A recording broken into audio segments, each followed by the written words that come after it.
You've probably seen by now how people make videos and tell everybody how much money they have been able to make by doing UGC, but never do they go into detail how they actually made the money as a beginner.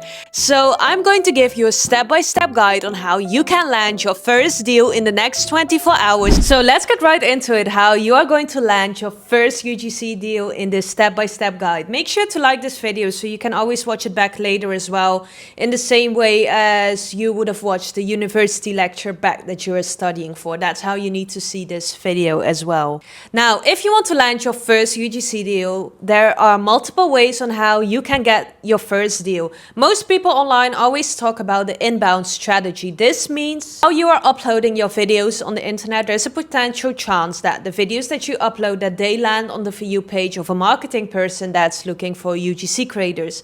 So you can either go to LinkedIn and you talk about UGC strategies, wins in a professional way, or you can start uploading on Twitter or reply to brands that are looking for UGC creators, or on TikTok and Instagram you can post UGC breakdowns, or just you using the product, using products. Let's say you do a makeup tutorial or whatever. If you're a beginner, this isn't the best way to go around it, because you don't have control over the amount of views your videos get or on whose For You page it's going to land. So therefore, I recommend that you actually start doing outbounds and a combination of apps and agencies instead.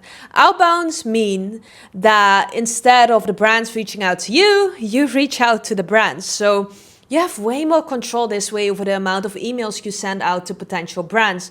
You can make a list in Excel with all the potential brands that you want to work with. You can look around at products that you're already using anyway. You can use TikTok or the Facebook Ads Manager place to look into companies that are already running ads, UGC ads. If you find a company that's already using UGC creators, you know that they will always need new UGC creators, because these ads die down and they always need fresh faces, and you can be the next one. So that's another way to find potential brands you can collaborate with, or you can look into small to mid-sized brands on IG or Amazon. Where to pitch, you can either go down the email route, as I just mentioned, so you find the email address of a social media manager or marketing manager and you reach out to them. You can go to LinkedIn and look into the marketing managers of the potential companies you want to work with, or you can go down the IG DM route, but this isn't something I really recommend unless it's a small to mid-sized brand, because most of the time the person that you're looking for that's responsible for the UGC collaborations, that's not the person that you will find in the Instagram DMs. At best, the person that's managing the Instagram DMs will give you the email address to the right person you can reach out to, but sometimes it's just a waste of time. By that, you can also pay for all the apps and agencies, and it can land you deals here and there. But a big con of this is that most of the times you will not get paid as much. This is a great way if you want to build out your UGC portfolio and acquire experience, but don't expect to get the highest rates, especially if you are just starting out. But if you just want to get some experience, then sure, apply for most of the apps. Now, if I would have to give you some sort of a blueprint of what to do before you pitch, this is what I would do.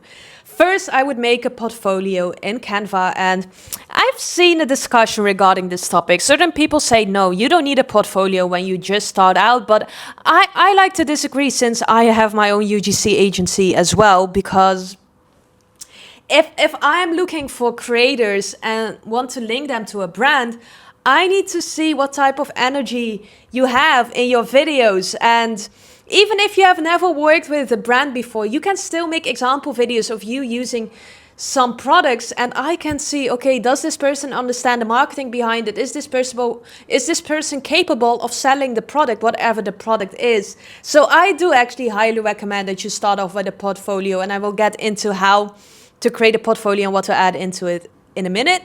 And the second step would be is that you create an email address that's just dedicated to the UGC. So this can just be in Gmail, like let's say your name is Lisa. Let's say lisaugc@gmail.com. This way you have an organized overview of all the potential brands you want to work with. And the first step would be to make a brand list to reach out to, as I discussed. Just make an Excel sheet and list all the potential brands you want to work with, and find the right emails that are attached to the brand, and then reach out to them. And the last step would be a message template, and I will get back into that as well.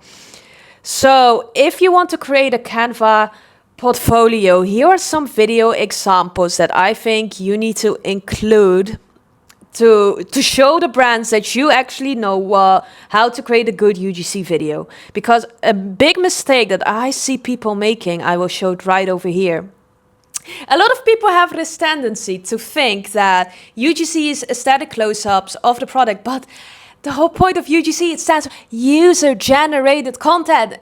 It needs to include a user, so don't go down this route of showing the product like this. Yes, it may be pretty, but that's just product videography. That's not UGC. I actually want to see you using the product, because that's how I get inspired to buy something as well. With the lip gloss you have seen over here, would you buy it just by looking at that video? Because you have no idea how it actually looks on somebody's lips. So don't go down this route. Instead, look at the following examples. This is what I would like to call the before and after hook. Different. So as you see, she did it before and after with the sticky bra, and you could immediately see like, whoa, that's a big difference. And you can apply this to any niche. This could be with the foundation, that you have one side of your face with the product and the other side is without the product, a concealer, anything.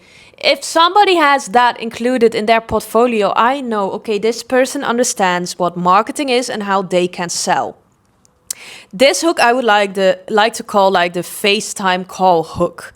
Liner stain, so you don't have to reapply your lip liner throughout the day. Now that we're getting into the warmer weather, I'm obsessed with this color. I know this looks crazy. We're gonna let it dry. Now when this is dry, because it peels, look at how stunning that color is. I use a Q-tip to blend it out, get rid of any of the excess. That is the perfect berry color. So good for summer. Best part, transfer test. This isn't going anywhere all day. And I love to throw my favorite pink gloss on top to give it shine and hydration. Yeah, that is the perfect lip combo. I'm gonna be wearing this all summer long. This, 100% worth the hype. I'll leave the link. So this feels like you are on the phone with your friend on FaceTime, and she generally has found a product that she's hyped over, and she wants to show you how the product applies, how it works, and you're like, whoa, I need to buy it as well. Let's say she would have gone down this route and tried to demonstrate the product just by giving you aesthetically pleasing shots of the product. You wouldn't buy it, but this way you would. And this is another one that's really good. It's like the comment reply hook. It looks very natural as the person is just replying to a comment and recommending something, and it doesn't feel like an ad. This is why so many people are buying this item right now. This little doohickey is the best phone mount. It uses electric suction so it can stick to any flat surface. And it's on a ball joint so it can get every single angle. MagSafe so you can stick your phone right to it and start recording. Because trying to set up a tripod with legs on this counter is not going to work. There's not enough space. To release it, all you do is click this button.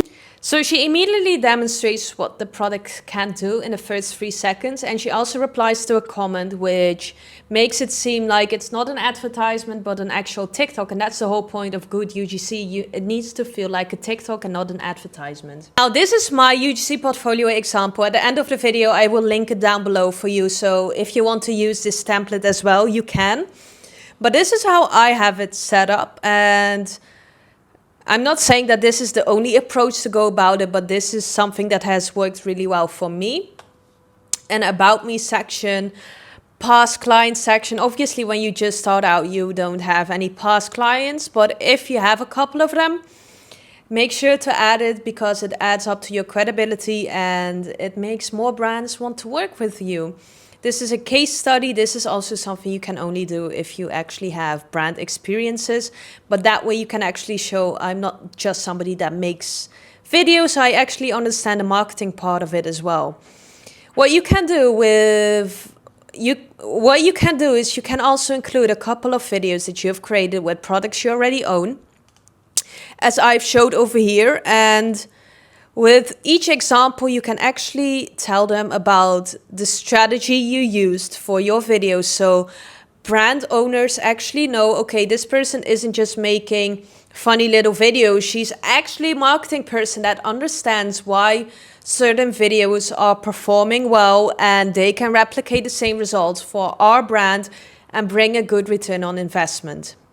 So here you can add more of your videos, and at the end you can just add this. Now, if you want to find brands to work with, as I mentioned earlier, look at products you already use, look for small or mid-sized brands, or check their socials, and just build a spreadsheet, track the brand names, contact, pitch status, and notes. If you want to have my example pitches as well, I have a free guide you can download over here just by scanning this barcode, or I will link it down below. Beside the templates, you can also find the lighting I use, the microphone I use for my videos, editing tools, and how I edit in general. It's all linked there like a university style document you can always read combined with this lecture. Make sure to like this video if you want to watch it back later, or watch it back multiple times if you have forgotten something. If you have any questions, please leave them down below, because I would love to answer all of them. And that's about it.